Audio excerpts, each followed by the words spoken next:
Un scandale en Bohême. Les aventures de Sherlock Holmes. Arthur Conan Doyle. Première partie.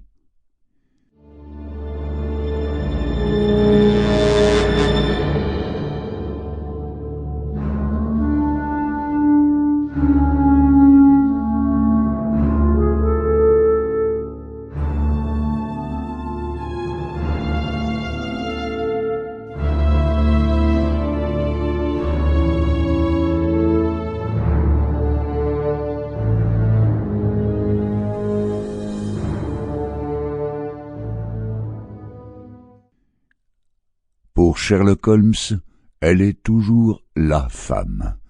Il la juge tellement supérieure à tout son sexe qu'il ne l'appelle presque jamais par son nom. Elle est et restera la femme. Aurait-il donc éprouvé à l'égard d'Irène Adler un sentiment voisin de l'amour? Absolument pas. Son esprit lucide, froid, admirablement équilibré répugnait à toute émotion en général et à celle de l'amour en particulier. Je tiens Sherlock Holmes pour la machine à observer et à raisonner la plus parfaite qui ait existé sur la planète. Amoureux, il n'aurait plus été le même.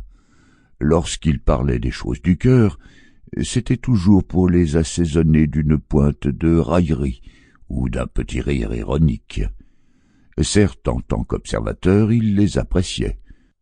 N'est-ce pas par le cœur que s'éclairent les mobiles et les actes des créatures humaines? Mais en tant que logicien professionnel, il les répudiait.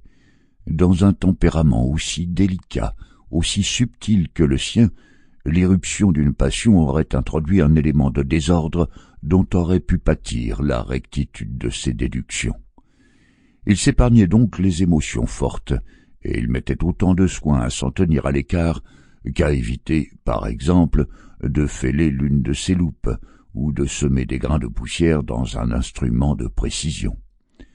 Telle était sa nature, et pourtant une femme l'impressionna, la femme, Irène Adler, qui laissa néanmoins un souvenir douteux et discuté.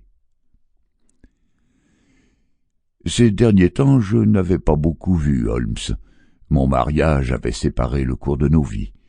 Toute mon attention se trouvait absorbée par mon bonheur personnel, si complet, ainsi que par les 1000 petits soucis qui fondent sur l'homme qui se crée un foyer.